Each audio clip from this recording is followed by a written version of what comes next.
The Wichita Art Museum is decked out for the holidays, and we're looking fabulous here. I invite you to come down, stroll our gorgeous galleries. Please be sure to see the Preston Singletary exhibition one last time. It ends and we bid it farewell. It's going to go off to the Smithsonian after the winter holidays. Come shop. That is another wonderful way of bringing special gifts to loved ones, but also supporting the art museum. We have a great, we call them the clean team. All high-touched areas at least every 2 hours are sanitized around here. So it's a very safe place. Come over the holidays ahead. This evening in our time with Sarah Oehler is our very last Murdock mixology for this year. It's really sad how quickly the year has fled by. And yet we're gearing up for a wonderful list of speakers for next year and actually better days ahead when we're going to welcome you back to the Art Museum.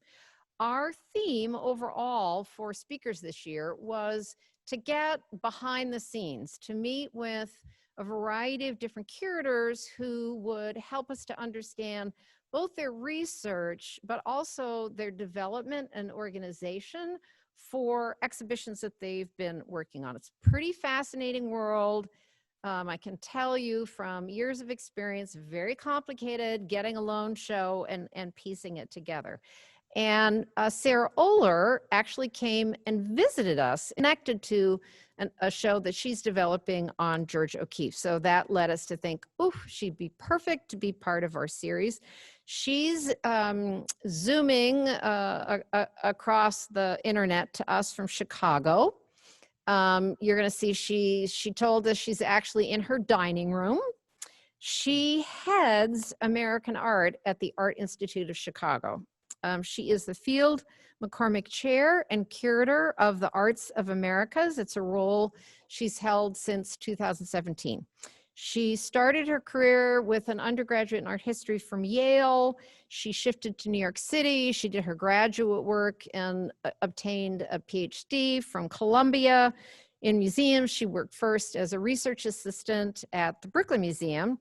And then she arrived at the Art Institute of Chicago in 2002, so she's been there for 18 years now. They apparently loved her. She started as an assistant curator, and she's just worked her way up the ladder with gradual rise. As I mentioned before, in 2017, they made her head of the department.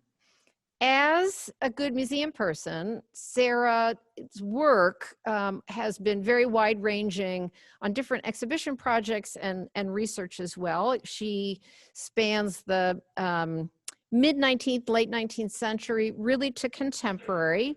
So, for example, her dissertation was on the painter James McNeill Whistler in the 19th century, but she's written on picturing food in pop art. This evening, she's going to talk about one of our favorite artists, George O'Keeffe. We have such a strong early modernist American collection. And I mentioned before, and just in case some people missed it, we met Sarah when she traveled to Wichita to see the exhibition that we had on George O'Keeffe, Living Modern.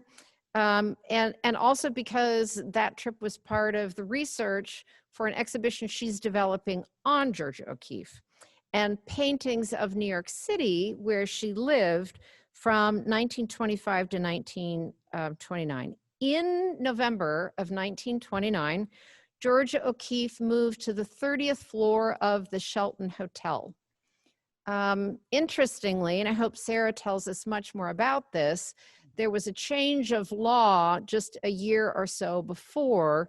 Previously in New York, you were not allowed to live in higher levels of the increasingly tall skyscrapers, but they figured it out, and it really was about fire code or ability to get you out of there if there was a fire.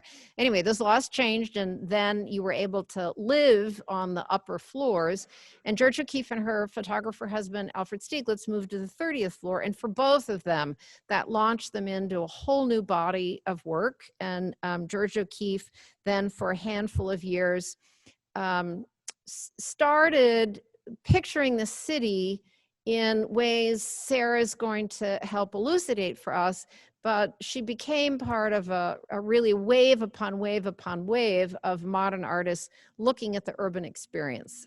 Think all those grand boulevards in Paris that the French Impressionists did, for example. And for those of you who know Ashcan School artists in New York, or even other early American modernists, John Marin did nice body work on New York City, just as examples. So our museum has a really wonderful O'Keeffe that depicts New York. The title is East River No. 1, dates from 1926. It was one of the reasons why Sarah wanted to come down and visit us in Wichita. So without fussing more over wonderful Sarah Oehler, help me to welcome her to this talk this evening. Really one of the leading curators of American art in our country. We're so happy she agreed to share her thoughts and her scholarship on O'Keeffe. Take it away, Sarah. All right. Thank you so much, Patricia, for that lovely introduction. I'm going to fumble around a little bit and talk at the same time as I attempt to share my screen. So bear with me just briefly, and I will get it up and running. And hopefully everybody can see that now. And I just wanted to also thank you all for joining us tonight. I really wish, I had such a wonderful trip to Wichita last year, and I was really looking forward to traveling back down to Kansas to speak with you in person.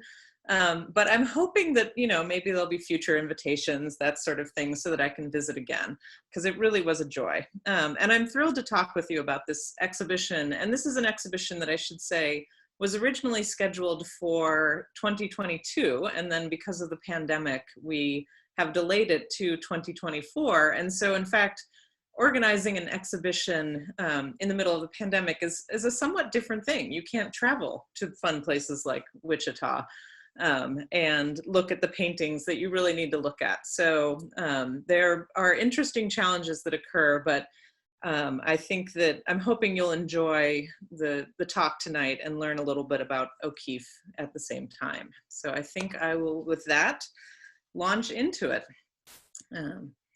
So for many of us, I would say Georgia O'Keeffe really doesn't need much of an introduction.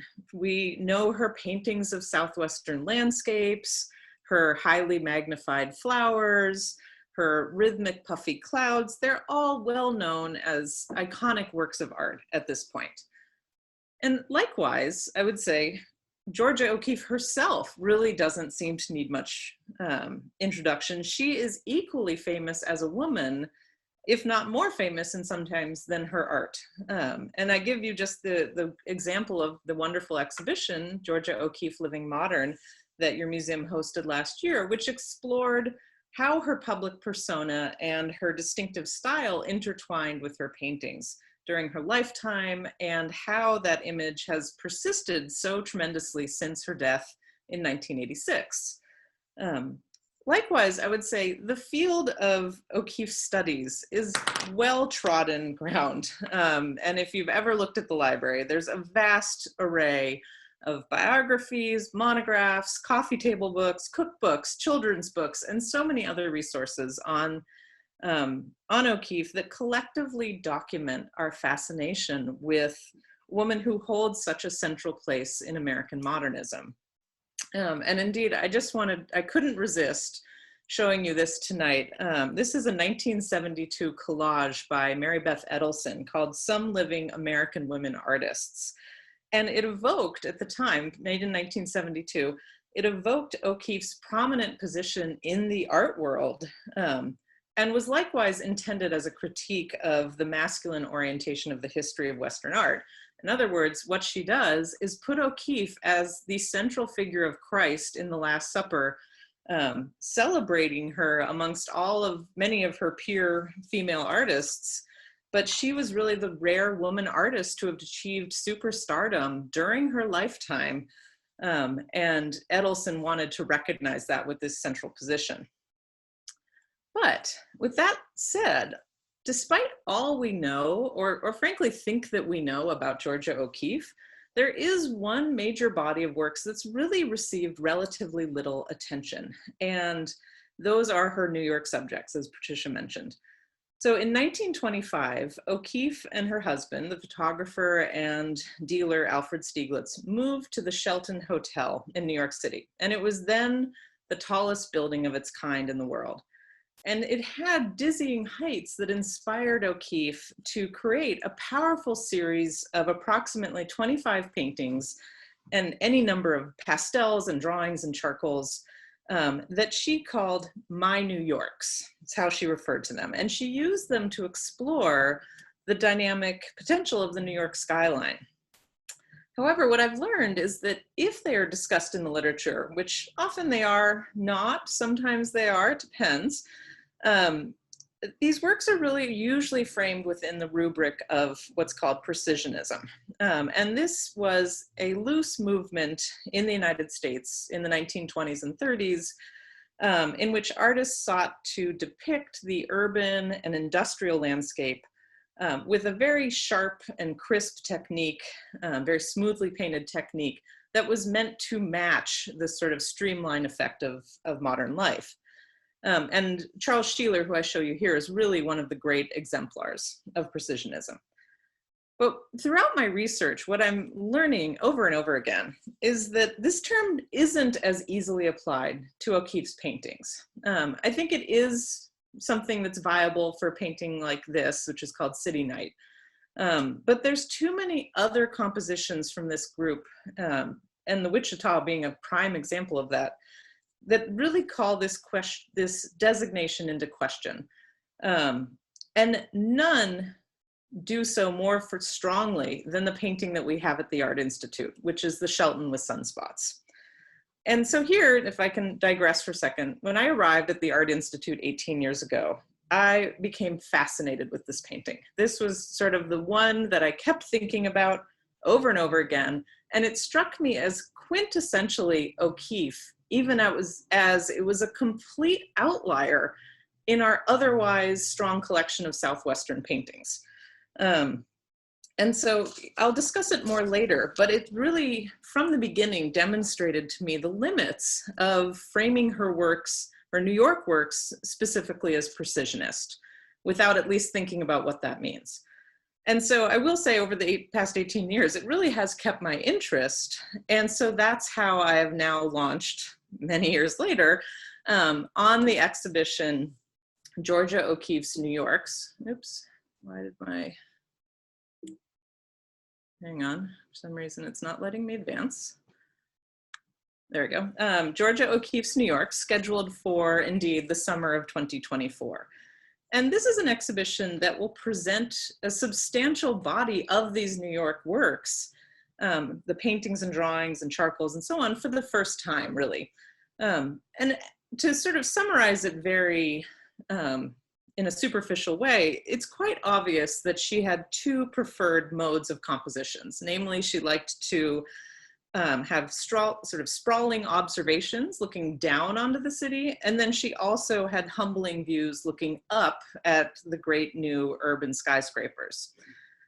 But the story doesn't end there, because I'm also fascinated with how O'Keeffe conceived of these works within the great breadth of her other work from the time. And so we're really thinking about how to situate her urban subjects within works such as her floral paintings and her abstractions from the period, her landscapes, to start addressing questions that I think these paintings open up. And that includes even the basic ideas of how and why was she painting New York? How do they differ from what other artists were doing in the city? And what lessons did she learn in this period in the late 1920s that then she took with her to the Southwest and started applying to her Southwestern paintings? There's so many other questions. And I will say, this is sort of this wonderful moment for me where I'm really starting to dig into all of these questions and look closely at paintings. And so tonight, I thought I would introduce you to some of the key works and some of the key ideas that we'll be exploring in the exhibition, and start thinking through some of these questions with you. So, although we think of O'Keeffe in the faraway and vast spaces of New Mexico and of Texas, she in fact was no stranger to the city, and particularly as a young woman.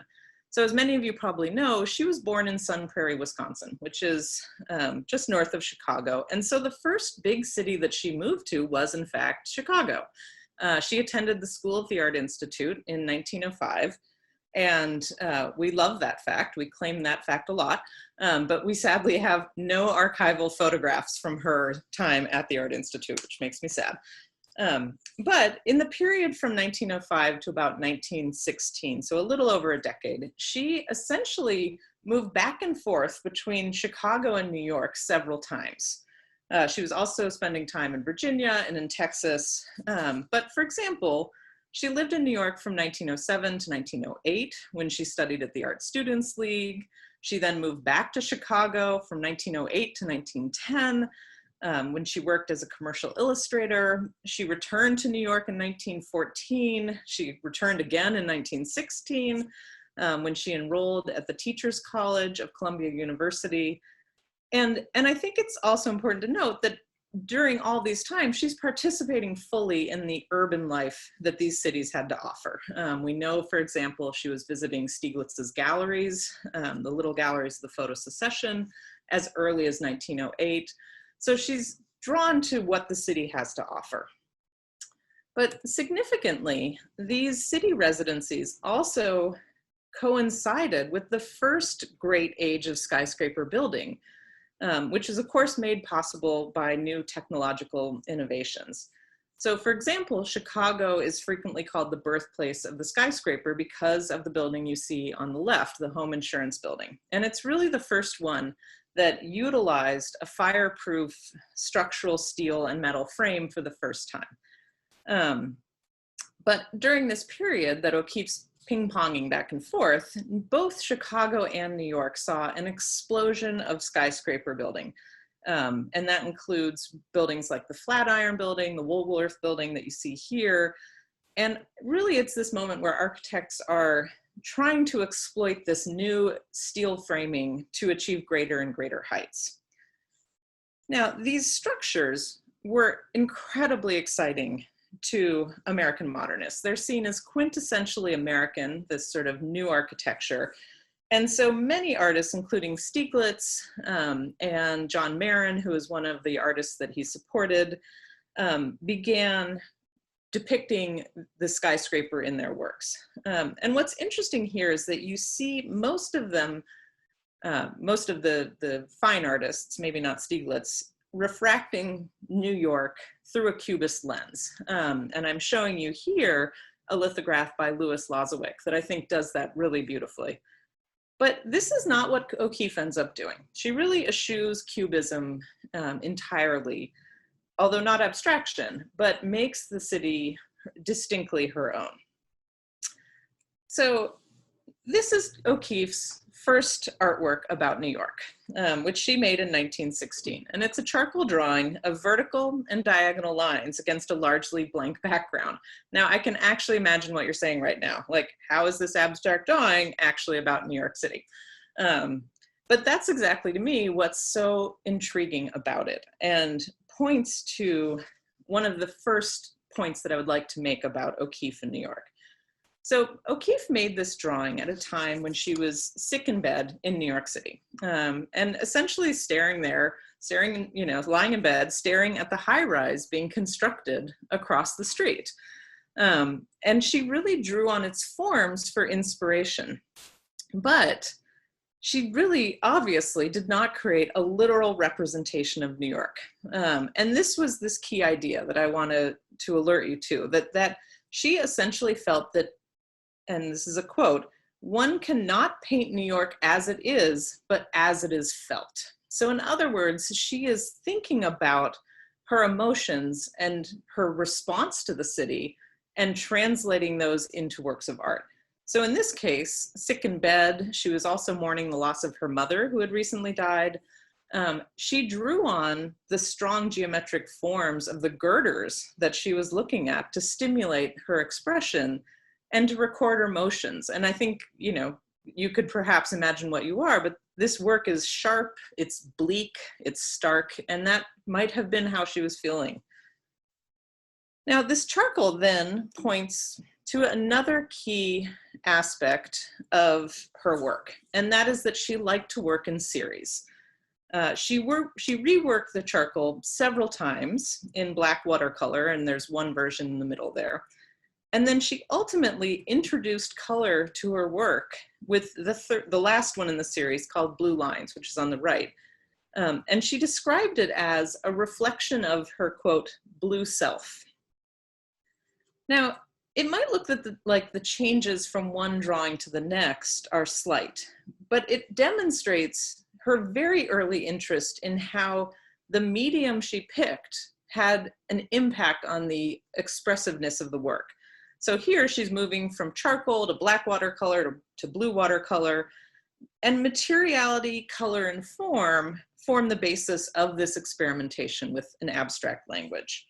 And this practice of working through aesthetic problems through serial imagery was something that she would repeat over and over in her career, particularly in New York, as we'll see with the East River paintings. Now, after New York, she leaves the city, as I said, in 1916, and she returns to teaching in Texas. And this is sort of this crucial watershed moment for O'Keeffe. She begins creating incredible abstractions, such as the one on the left, and watercolors of the Texas landscape that are stunning, and many of which have a lot of abstracted form in them. And so Stieglitz puts them on display at 291 and begins corresponding with O'Keeffe. And in June of 1918, on his invitation, she moves to New York, and she settles in a studio apartment on 59th Street.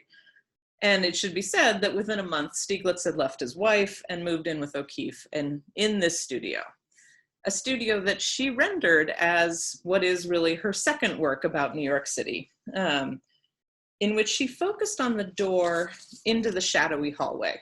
So it could be anywhere, but it happens to be New York.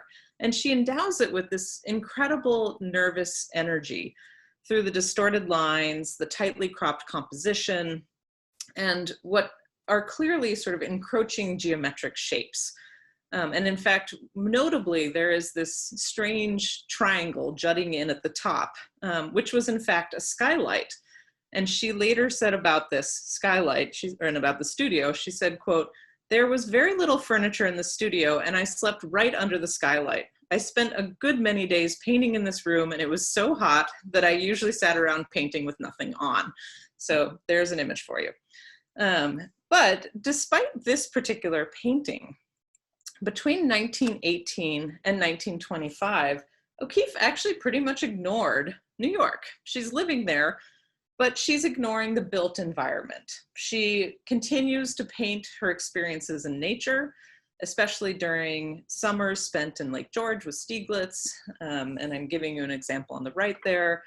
And she also builds her considerable reputation as an abstractionist, including many paintings inspired by music, such as blue and green music on the left. Now, I think it bears exploring a little bit O'Keeffe's interest in abstraction in the 1920s. And I'm showing you two wonderful examples from 1927, sort of the period that she's also working and depicting New York City. So as we saw with the Blue Line series, the sharp angular work, abstraction offered her a vehicle for exploring emotions. And she often described this as being her only means of articulating her thoughts and her feelings. She later said that, quote, "The meaning of a word to me is not as exact as the meaning of a color. Color and shapes make a more definite statement than words. Abstraction is often the most definite form for the intangible thing in myself that I can only clarify and paint." So in other words, for O'Keeffe, she sees abstraction as a response to her internal emotions. But she also recognized, it should be noted, that those feelings were directly linked to external factors, her environment and her experiences. And of course, at some point, she focuses her environment on New York. And so in a period from about 1925 to 1929, O'Keeffe focuses intently on New York paintings, but she's also moving between abstraction and representation frequently, with the hard edges of the city informing her abstractions, and vice versa, with her abstractions informing how she depicts the city when she does so in a representative form. And I'm showing you here, I think, a fascinating example of this called New York Night, Madison Avenue, which is the one on the far left.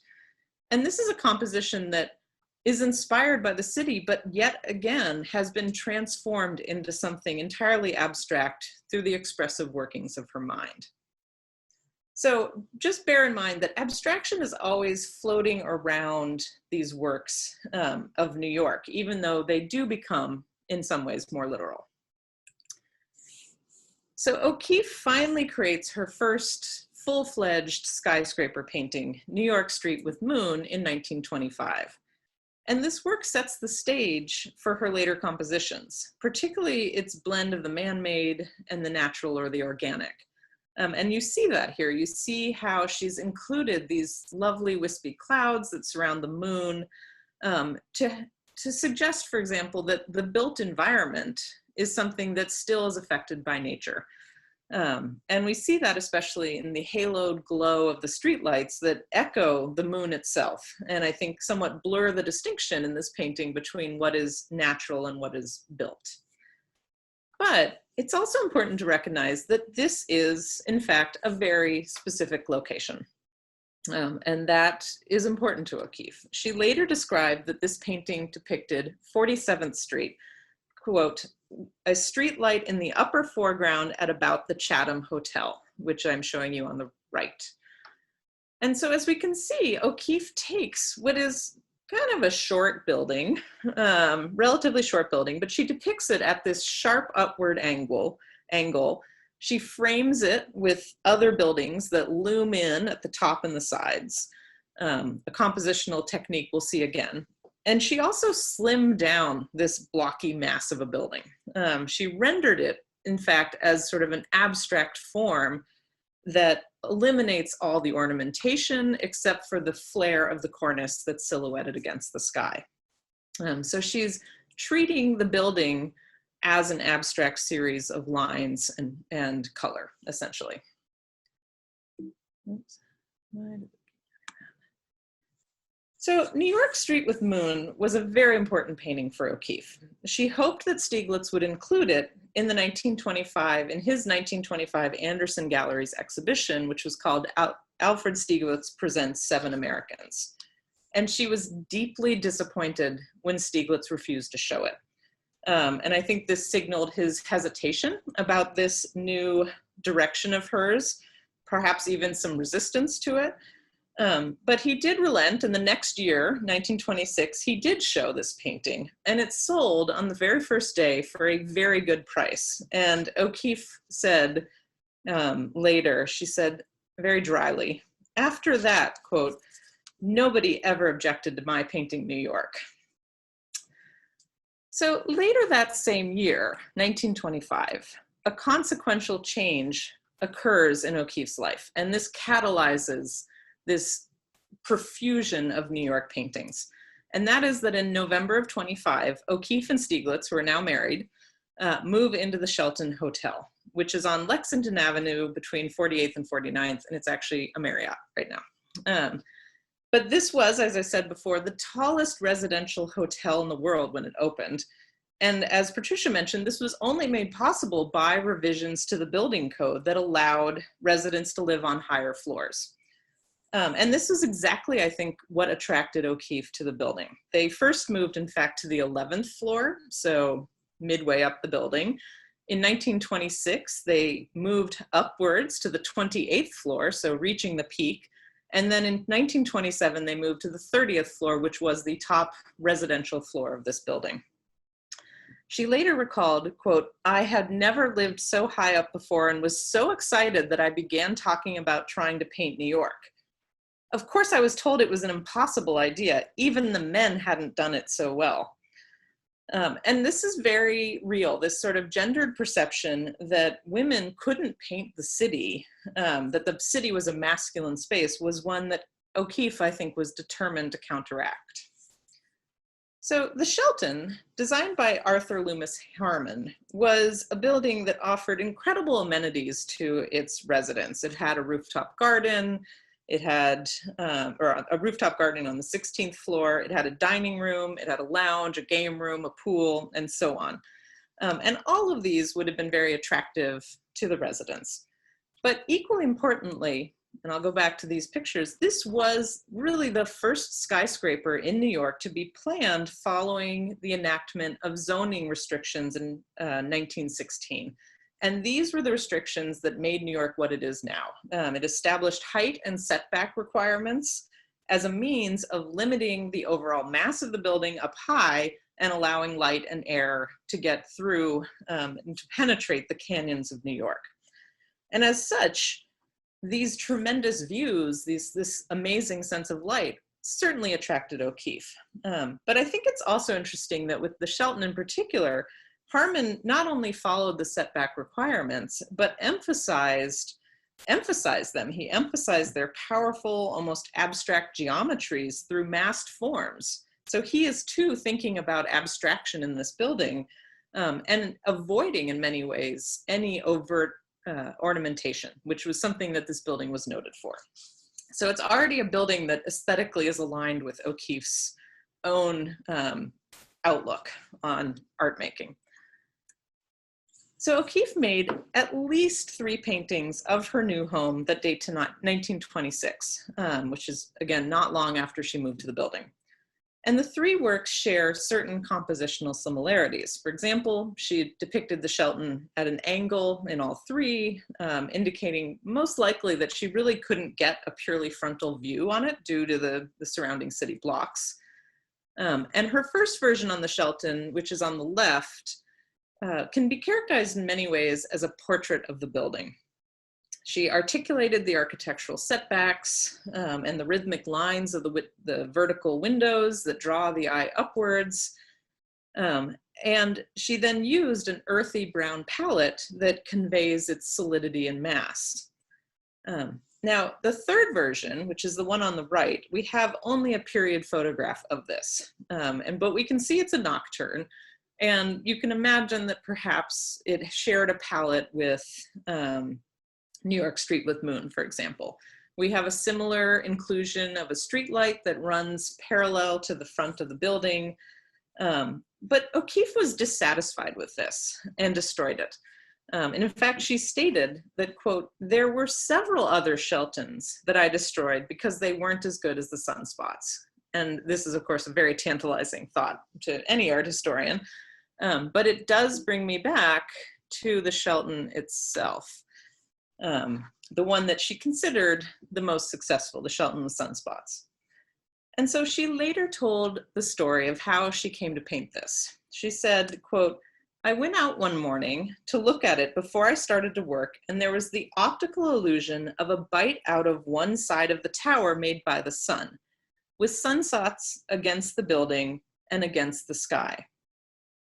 And indeed, we see in this painting a very pronounced effort at juxtaposing the organic with the man-made, something, again, that's an important theme for her. But here she's in some ways complicating what is what.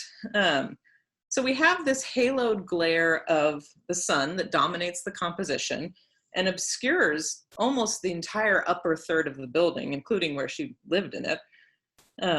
And it's then echoed, this circular bite of the sun is echoed by the presence of these orange and yellow sunspots that sort of percolate throughout the composition.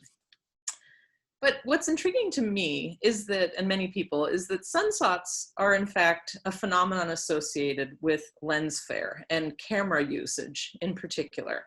It's essentially when light strays into the camera's exposure.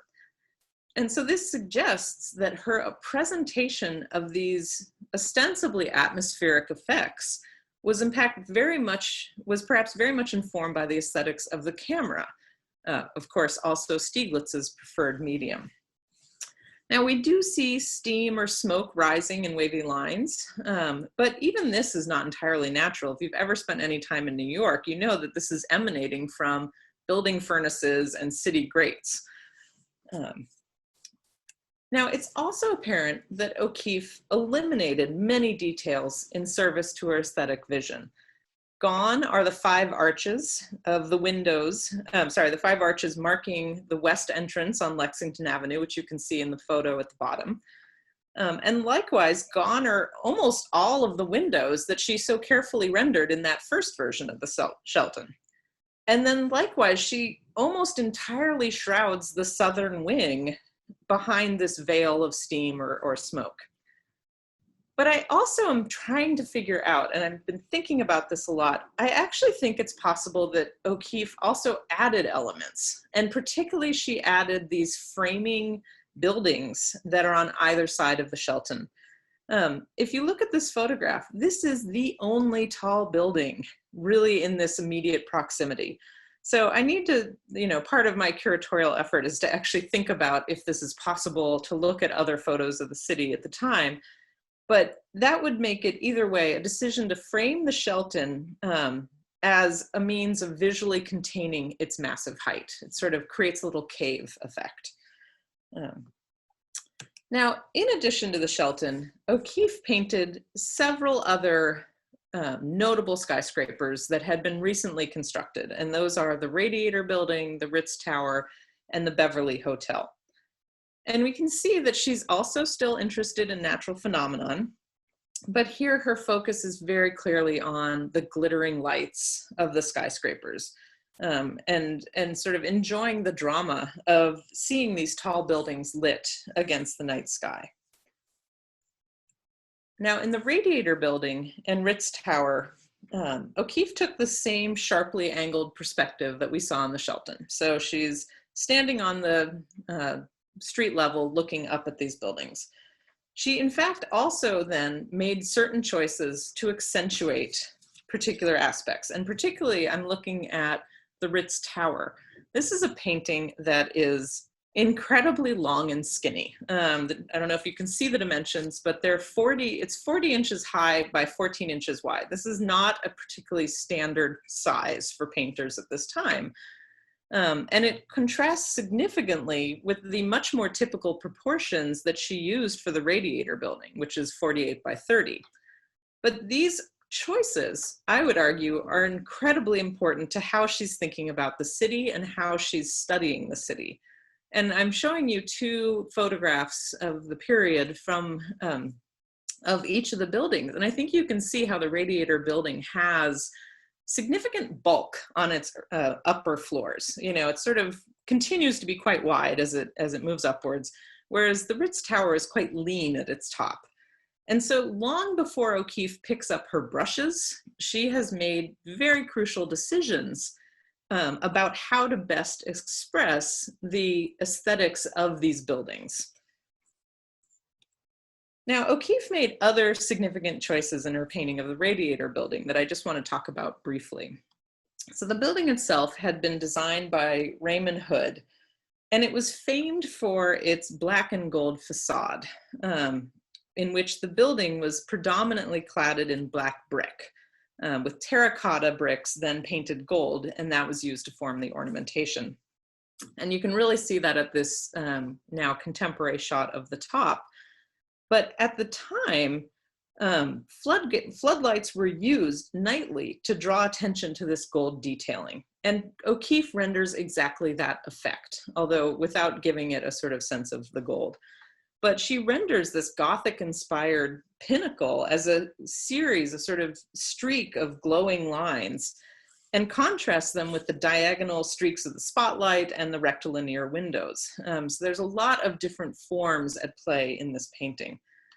Now, equally unusually in this painting, O'Keeffe included text. This is an incredible outlier in that regard, in that there's a red sign in the middle of the composition, and I've given you a detail that will be hard to see on Zoom, but this was actually the sign that was on the building next door, which was the Scientific American building. And it was adjacent to it, and it had a big marquee sign that said Scientific American, but instead of including those words, O'Keeffe replaced them with Alfred Stieglitz. That's the name that she includes in the painting. And that suggests that this painting itself functions emblematically as a portrait in some ways of Stieglitz. Now, this is something that has inspired many readings of this painting, from the Freudian to the feminist, and since we don't want to be here all night, I'm not going to get into those. But given that Stieglitz was famed for photographing the city using a scientific apparatus, that of the camera, it seems clear that this painting is a response to her husband and his work. But instead of the black and white imagery of a camera, she makes this image her own. She transcends what a camera could do at the time through her use of light and color and form, all of the elements that she emphasizes so strongly in this painting. Now, in the third of these paintings, New York Night, O'Keeffe, as I mentioned, painted the Beverly Hotel. And this was another recently constructed residential hotel that opened in 1927, so right before she paints this. And it was designed by Emery Roth, and it was a 30-story building that featured a tower lit by rose windows and was capped by what's been described as a pagoda-like structure. And you can see how O'Keeffe has highlighted those in her particular painting. But there's one significant difference with this painting that I want to point out from both the Ritz Tower and the Radiator Building paintings. And that is, as I said, both of those look from the street upwards, but this painting actually looks across at the Beverly. And I think some of this is actually just simply geographic location. This is the building that's a block away from her house, from her home in the Shelton. So in other words, she would have had to go blocks and blocks away to see the Ritz Tower and the Radiator Building, and she would have been standing on the street. But here she had an unimpeded view of the building at the corner of Lexington and 50th. So like I said, 1 block away. And so it's quite evident that she in fact painted this from her 30th floor window, looking directly out, or possibly from the roof terrace directly above. But what we can see in the foreground that gives us this sense are these dark shadowy forms, and they're clearly meant to evoke the setback structures, the actual architecture of the Shelton. Now, this ability to look down and out on the city was of great importance to O'Keeffe. In a 1928 interview, she really extolled the virtues of living in a high-rise because she found it offered her clarity. And the clarity came specifically because it came with a distance. And so she said, I won't read the whole quote, but the key parts are, she said, "Yes, I realize it's unusual for an artist to want to work way up on the roof of a big hotel in the heart of a roaring city. But I think that's just what the artist of today needs for stimulus. He has to have a place where he can behold the city as a unit before his eyes, but at the same time have enough space left to work." And she goes on to say that, you know, the city is grand and big, and she's not looking to run away from painting it. So this opportunity to have a place to comprehend the city while living above it and separated from it inspired then her most extensive series of New York City views, and those are the East River views. High up in the Shelton, New York could become for her a purely aesthetic project, far distanced from the challenges and the problems that the city might present at the street level, which we saw in Ashcan School painting, for example. And this was a common belief at the time. So Claude Bragdon, who was an architect and a writer, and also O'Keeffe's friend and neighbor in the Shelton, acclaimed the Shelton as a refuge from city living. It offered residents, as he said, quote, "the most successful escape from the dirt, ugliness, noise, and promiscuity of the city."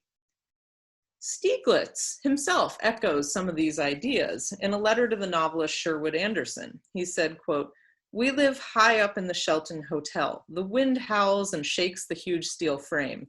We feel as if we're out at mid-ocean. All is so quiet except the wind and the trembling, shaking hulk of steel in which we live. It's a wonderful place."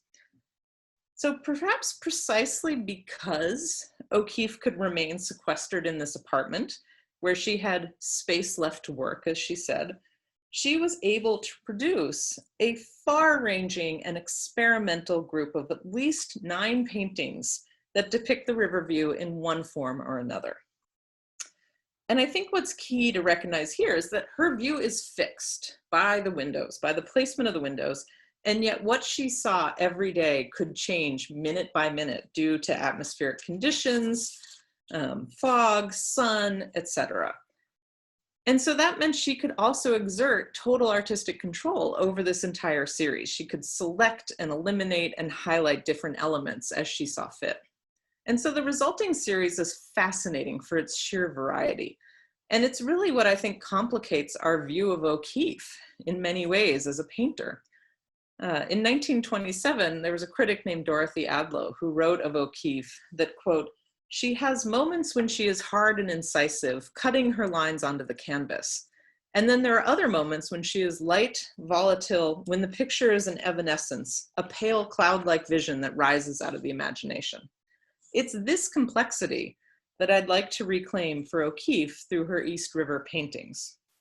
So I want to quickly just point out that there are largely horizontal paintings and drawings, because there's several pastels in this group.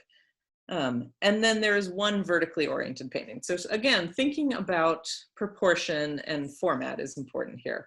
And all of these works date between 1926 and 1929, but determining their precise sequence is actually quite challenging. So again, another task that I need to undertake is really thinking about how to sequence these works. And that's because they all have very similar titles and that O'Keeffe remembered years later or appended years later, and often the same numbers. So there's 2 East Rivers #1, for example, which doesn't help. But I think it is fair to say that the first East River composition that O'Keeffe produced seems to be the gorgeous oil that the Wichita Art Museum owns that I got to see last year. And in this painting, O'Keeffe employed this beautiful, cool, monochromatic palette of grays and blacks to depict the far shore of the river obscured by a misty haze. And as we can see, the buildings on the near shore are shadowed, but then there's this incredible sense of light shimmering on, reflecting on the water. And so O'Keeffe's study of the river really gives it an evanescent, fleeting appearance, as if she captured this momentary impression very quickly, although I do not think she actually painted it quickly. But the gray, foggy landscape, in some ways, and I couldn't resist, evokes a precursor of hers, and those are the tonally harmonious and atmospheric paintings of James McNeill Whistler. And this is not a name we normally associate with O'Keeffe and her, what we think of as her crisp paintings. But O'Keeffe would have been absolutely aware of Whistler's works. He was frequently discussed in Stieglitz's periodicals of the time. So he's being discussed in Stieglitz's circles. And even, I should add, this particular nocturne, which the Art Institute owns, was on view in 1905 when she was a student at the school. We acquired it in 1900. So O'Keeffe experimented then with similar atmospheric effects in the 2 pastels, East River Sun, which incidentally is also titled East River from the 28th Floor, Morning Shelton, and East River #2, which is the top picture. And then in a second East River 2 that's on the bottom. But in the top picture, East River with Sun, the rolling clouds, I think, are very clearly defined. And I think this is about then the effect of light on clouds that make them more crisp. Whereas East River 2 is much more about the contrast between the very dark background or foreground and then this, again, shimmering water that clearly attracted her. But in East River 3, sort of moving through the series, she varied her approach tremendously. And so the painting as a result feels very different. Now, compositionally, she chose to depict a broader sweep of the foreground buildings. It's possible by this point, and I think very likely, that she had already moved to the 30th floor of the Shelton. And so that would have actually afforded her a more panoramic view, just even going up 2 floors. And so we see a similar effect of, the fleeting effect of smoke coming out of the smokestacks on the far side, and this wonderful cool palette again that's so reminiscent of the Wichita painting. But her painting technique is dramatically different here. She's not blending tones in a Whistlerian fashion. Instead, she's really sharply delineating the geometric forms of the buildings, and she's incorporated much larger blocks of matte or unmodulated color. And so in some ways, the painting is simultaneously more detailed and yet reads as more artificial. And this was something she was keenly aware of. She actually said at one point that, quote, "Nothing is less real than realism." And so we see her continuing to work out these problems of realism and artifice in these paintings. East River from the Shelton, she suddenly incorporates this bright blue tone that reflects a sunny day. And here she's also starting to pick out all those little details that populate the rooftops of New York buildings and elaborating on the architectural forms. And then all of this coalesces in what is the largest and most complex of the East River paintings. This is a work that features, as you can see, a myriad of architectural details, of foreground details of the rooftops. She's captured the activity of the boats and the industrial landscape beyond. It really serves as a summation of all of O'Keeffe's experimentation with these past works. And this is a case where she could be literal and still, in fact, enjoy the tremendous view. The critic Henry McBride wrote of the painting in 1929. He said, quote, "It is a sufficiently literal rendering of one of the most amazing scenes on earth. The harbor of New York, as seen from the air, is wonderfully beautiful, but also breathtaking. And the mere facts are overpowering without any mysticism." And of course, this is a period when there are no people are not going up in airplanes. These views are not as common. So this mysticism, or this lack of mysticism, is something that McBride really enjoyed. Now, I don't know if he saw or appreciated this particular painting, which is a painting that very much goes in the opposite direction. It embraces almost a symbolist approach here. This is the only vertical canvas of this entire series. And O'Keeffe dramatizes the glowing sun here as this radiating orb with these hard streaks of light emerging from it that recall certainly something like the Shelton with sunspots. But she then matches these streaks or these streams of light with this unearthly red streaks of the water. And it really, again, returns this composition, sort of blurs the line between figuration and abstraction in a work like this. Now, this was certainly something she probably saw, some sort of fiery sunset. But the painting, again, transcends realism to evoke what for her was the magical quality of perceiving the world from 30 stories above the air, or above the street. However, just to throw yet another wrench in this, O'Keeffe's final East River work, the last one she does, is the pastel pink dish with green leaves. And it shies away from these grand claims of symbolism. Instead, it embraces the intimate and the domestic. So as you can see, she's trying out different elements in these works. And so here she's combined still life with landscape by positioning a glass compote on a windowsill. And behind can be seen the window sash and then the distant view to the river. This is the only painting to show the interior of the Shelton, even in this smallest part. And it's thus insistently rooted in her life in a way that's really intriguing. This is not just any view of the East River from the high floor of a skyscraper. It is specifically O'Keeffe's view of the river from her home, made personal and intimate by including the element of the windowsill.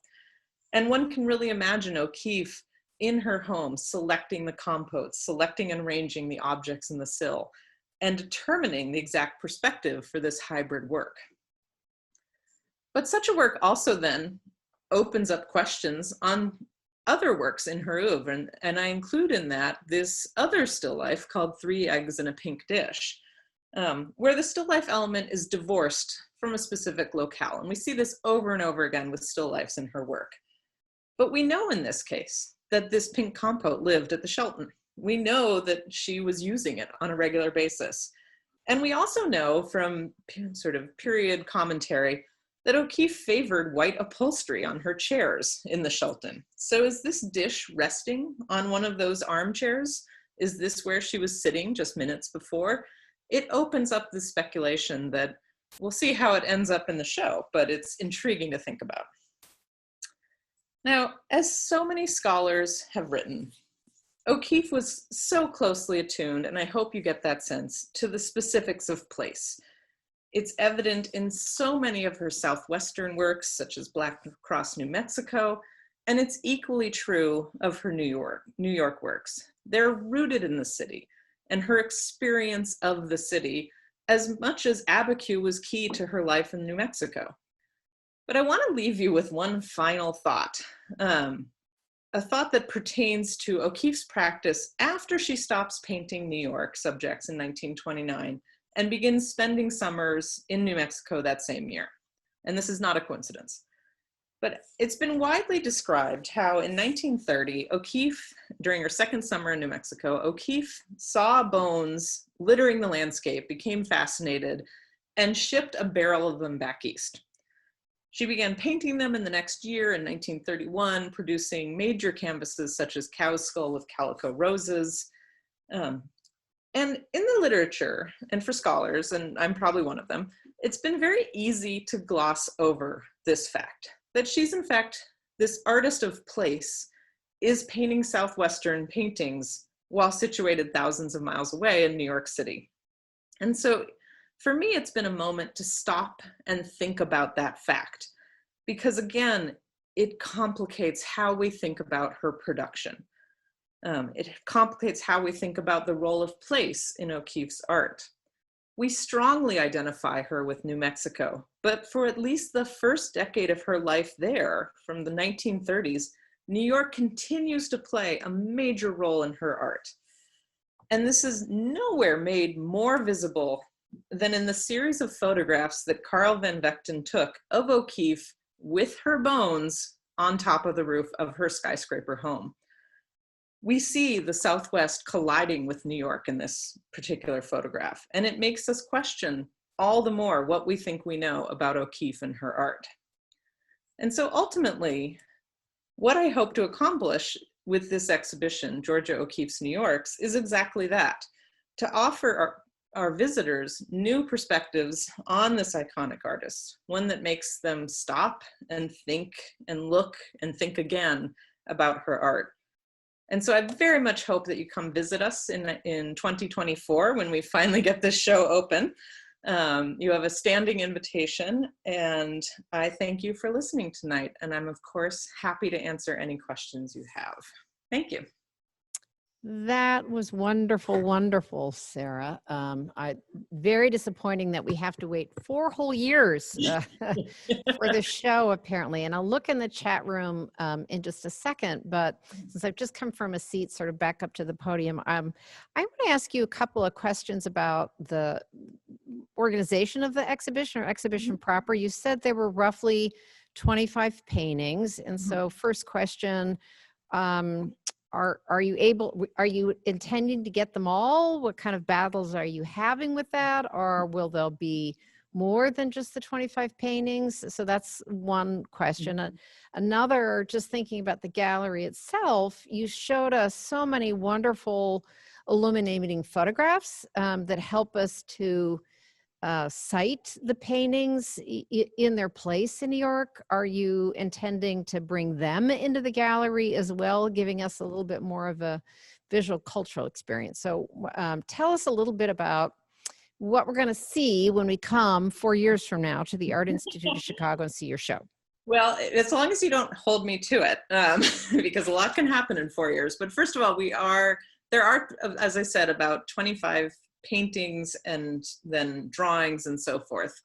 So my hope is to get as many as possible. It never happens as one hopes. I mean, the reality of being a curator is that you wheel and deal, and you know, try to get the loans, but some things just don't always happen. So There's always a fish that gets away, right? right. There's always a fish that gets away, and particularly with someone like O'Keefe. But thus far, I will say everybody who I've spoken to has been so encouraging, enthusiastic, and that's been really lovely to have colleagues that are so supportive, such as you are. And so, but I think that the other part of this is that we will be including these works that offer these New York paintings in context, because I think to look at them alone is to not show the full picture. And so I think you need to see her abstractions alongside them so that you can understand the role of abstraction that abstraction plays in the New York paintings. And likewise, even the flower paintings play a role because she's exhibiting all these works together. She sees this as an entire unified project. And so I want to explore that aspect through the exhibition.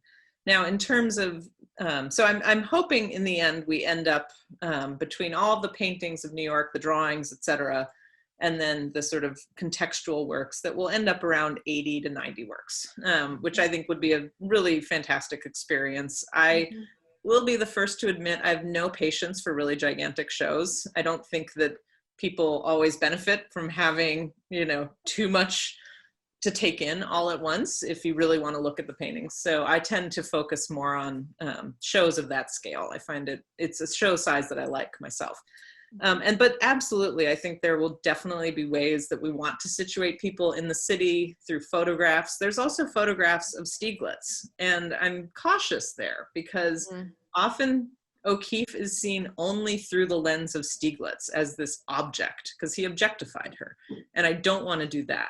But he, in fact, doesn't start photographing from the windows of the Shelton until after she's already been painting this.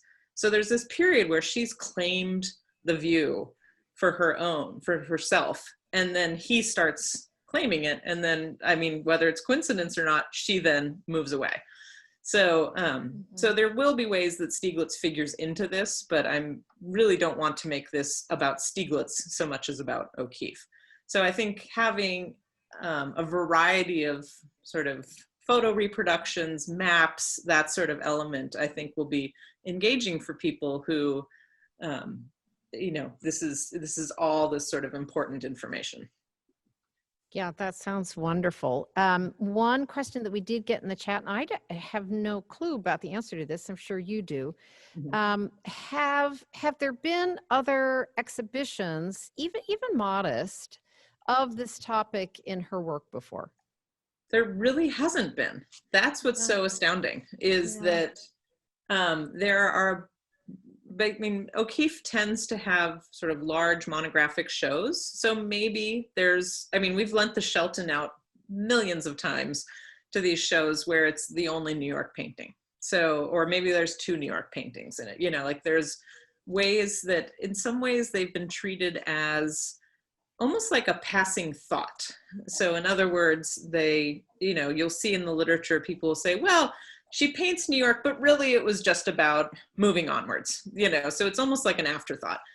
And so this really will be the first show on the topic. There's about 2 articles, sort of full-fledged scholarly articles that actually even broach the subject in full. And they're, you know, out of date. There's a lot of ways the scholarship has improved since that time. So I think it's a good time for this. We do too. And we have one person who wanted to ask you the question herself, as opposed to just type it in the chat. Connie Bonfay, I think we've unmuted you. So go right ahead. Okay, I apologize, but I thought it was too hard to type. No, it's all right. In the middle of your slide deck, you show 2 buildings, I mean, the same building. It's a view from where they lived, but I'm sorry, I can't remember the name of the other building. And there's this kind of, here, just a second, let me talk better if I can do this. Oh, never mind. Okay, so they kind of have scoops. There's kind of a scoop where the light comes through. The halo around the building, you know, there's it's up at the top. But in the one that you showed before that, I felt like I was seeing a spiral, and the scoops reminded me more of a violin or some kind of musical instrument. And I wonder if I'm dreaming, or what's the thought on that? Yeah, that's actually a really lovely point that I will take with me, first of all, and think about more. You're referring to I think the destroyed painting of the Shelton, which was the third version of the Shelton that she did. And it definitely features a very sort of curvaceous streetlight in front of it that's sort of embraced by the building. O'Keeffe was deeply interested in music and it plays a role in her art. I mean, I showed you very briefly a painting called Blue and Green Music, which is just one moment where she's thinking about music in her painting and how you might associate music with visual form. So, I think that music is never far from her works. And, but I'd have to actually honestly look much more closely at things like, how did they design the streetlights in New York? Is that actually something that she exaggerated? And so I don't have a good answer for you yet, but that means that I'd have 4 years to figure out the answer for you, Connie. Well, I'll be anxious to hear the answer because it surprised me. Yeah. Thank you. Mm-hmm. Well, we envy you all the years that you get to devote to thinking about Georgia O'Keeffe, thinking about her time in New York, how she was looking at the city, and sort of also the luxury that you get as a scholar at this point, that this is sort of uncharted waters in that sense for such a beloved and famous artist. Right. We don't have other questions in the chat. I think people are now sort of slowly evaporating out of our Zoom session to dinner itself. Sarah, we just cannot thank you enough. We cannot wait for this pandemic to pass so that we can come visit you. And we hope that 4 years go by very quickly so that we can come and see the magnificent show that you're putting together. Thanks for joining us tonight. Well, as I said, you have absolutely an invitation. I will give you all a tour if you come up to Chicago and see the show. So thank you so much for listening tonight. Well, and make sure you give our painting sort of the star spot in the show. How's that? It is all the right. first of this major series. So yeah. It's such a beautiful painting. Again, like that's a painting that you mentioned that I wrote my dissertation on James McNeill Whistler, and here's O'Keeffe channeling Whistler. So it's near and dear to my heart in so many ways. That's wonderful to hear. Yeah. Thanks, Sarah. Thanks so much. Thank Take good care there in Chicago. Good night. Safe, good night, all. Good night. Thank you.